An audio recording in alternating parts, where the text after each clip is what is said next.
जद्दारू ब्रह्ममूर्ति प्रणवतनुधरं सर्ववेदान्तसारं भक्तानां कल्पवृक्षं भवजलतरणिः सर्वतत्त्वानुतत्त्वं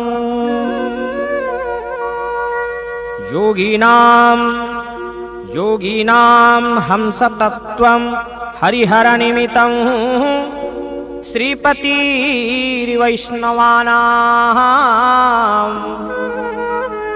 शैवानां भैरवाक्ष्यं पशुपतिरिति जासाक्ततत्त्वो च शक्तिः बौद्धानां बुद्धरूपं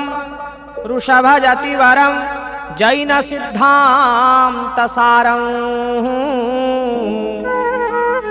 शादेवं पातु नित्यं कलिकुलगुहरं